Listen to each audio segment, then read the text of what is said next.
En la definición de la integral definida tenemos la integral definida para una función potencia. Veamos. Bien, vamos a calcular la integral de una función simple en un intervalo dado a, b, aplicando la definición y el límite, por supuesto, que aquí mostramos el límite de 1 sobre n, cuando n tiende a infinito, pues es cero. Para eso vamos a decir el caso de la función f de x igual a x, y en general tomamos a delta x igual a b menos a sobre n, es decir, vamos a hacer una partición regular, es decir, nuestros rectángulos todos van a tener el mismo ancho de la base. Bien, entonces tengamos en cuenta que n es un número natural.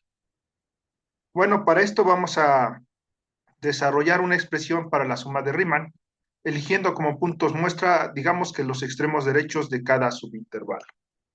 Para esto, vamos a tener entonces que justamente nuestros puntos extremos derechos de cada subintervalo va a ser x1 asterisco, x2 asterisco, que son los equivalentes a el c sub k, justamente en el tema de la suma de Riemann. Y entonces vamos a tener lo siguiente. Por ejemplo, para x1, a más delta x, que justamente como nosotros lo vimos en el primer tema, pues es el extremo derecho del primer subintervalo.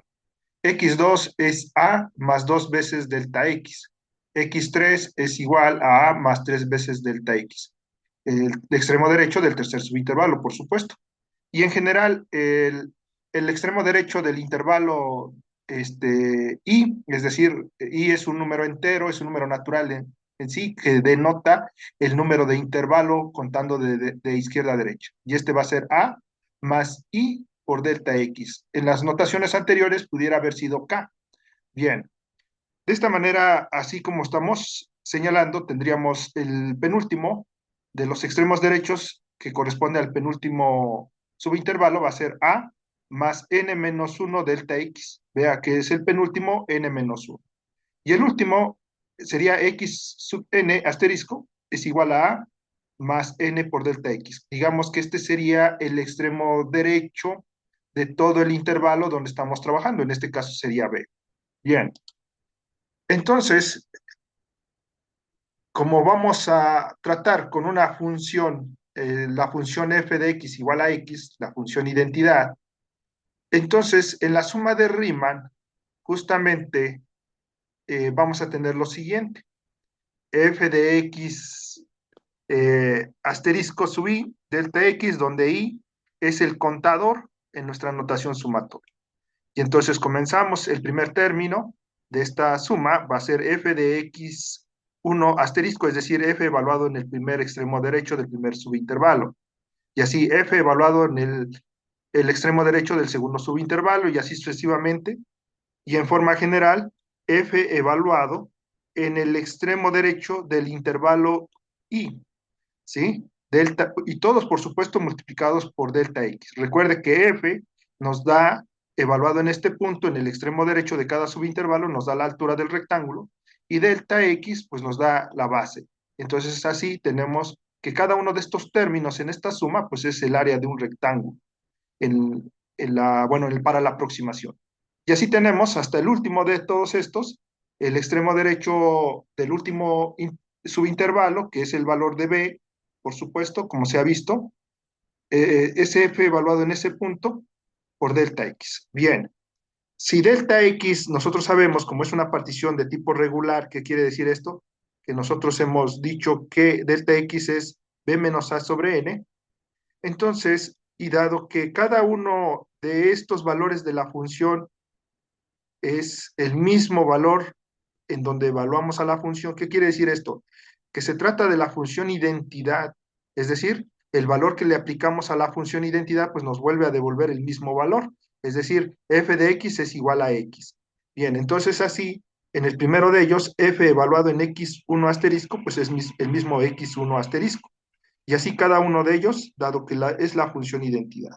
Bueno, bien, entonces, sustituyendo, por supuesto, estos valores de la función f en cada uno de los extremos derechos de los subintervalos, que son los mismos extremos derechos, porque la función es identidad, en la suma de Riemann, pues ahora va a quedar de esta manera, justamente como lo estamos mostrando aquí en esta parte.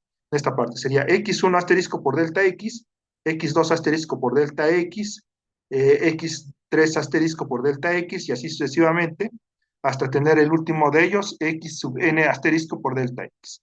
Bueno, entonces, pues justamente nosotros podemos ver que cada uno de estos términos está multiplicado por delta x.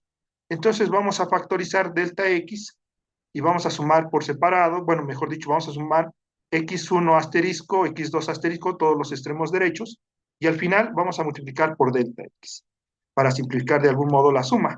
Bien, sustituimos delta x, que es b menos a sobre n, y vamos a tener lo siguiente. Bueno, enseguida, ¿qué vamos a hacer con x1 asterisco? Nosotros ya lo sabemos, que los extremos derechos están en términos de a más delta x, pero delta x está en términos de b, a y n, como lo tenemos aquí. Los reemplazamos, tratamos de simplificar, digamos, de una manera más cómoda para ver alguna regularidad en esta expresión. El estudiante puede comprobar para estos primeros casos que justamente eso se puede reducir a esta expresión. Es importante tenerlo así para que apliquemos la idea del límite, que es 1 sobre n, y aquí tenemos que el denominador en la primera expresión, pues es una expresión, todo eso dividido entre n. Bien, y entonces así tenemos para x2 asterisco, ¿sí? Al reemplazar delta x, ¿sí? Justamente verlo en términos de los extremos derecho, el extremo derecho y el extremo izquierdo del intervalo donde estamos trabajando, y n, que es el número de rectángulos que estamos utilizando, pues vamos a llegar a esta fórmula. Y si ustedes pueden observar, comienza a verse una regularidad. N menos 1 por A, ahora el que sigue es N menos 2 por A, más 2 veces B. Y en el primero es N menos 1 por A, más B. Aquí, en el término en B, podríamos pensar que hay un 1, 1, 2, entonces los coeficientes para B van creciendo, 1 y luego 2. Y para los coeficientes de A van decreciendo en función del valor de N. N menos 1, luego le voy a restar 2 a N, y así sucesivamente para el tercer extremo derecho sería n menos 3 por A, más 3 veces B sobre n. ¿Sí? Por un lado vamos restando y por otro lado vamos sumando, ¿sí? O vamos agregando una unidad más. Bien, entonces digamos que los coeficientes de A van decreciendo y los coeficientes de B van creciendo.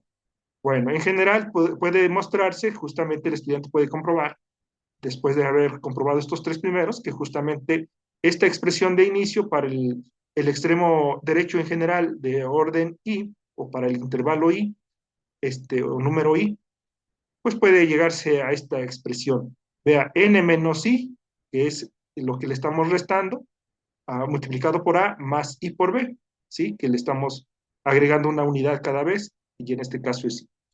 Y así hacemos justamente todos los casos hasta llegar al penúltimo, como al último extremo derecho, y vemos que el extremo derecho pues tiene una expresión n sobre b entre n y esto es b, justamente al simplificar. Bueno, bien, entonces con esto ya tenemos todos nuestros puntos, digamos, muestra, ¿sí? En términos de n, de a y de b. Y realmente lo que vamos a calcular es una idea como esta. Vamos a calcular el área de este trapecio, porque la gráfica de la función en este caso es una línea recta que pasa por el origen. ¿Sí? Bien, y entonces, si vemos, esto justamente es un trapecio. El área comprendida en el intervalo a, b entre la gráfica de la función y el eje x, pues es un trapecio. Y cualquiera puede justamente calcular el área de este trapecio si se conocen de manera explícita A y B, por supuesto, y con esto pues justamente tendríamos la altura, que en este caso sería la altura, sería el segmento que representa el intervalo en el eje X, y la base mayor, digamos, sería este extremo, y la base menor sería este otro de acá. Bueno, entonces se puede calcular justamente el área de este trapecio, pero veamos nosotros cómo quedaría en la suma de. Bueno,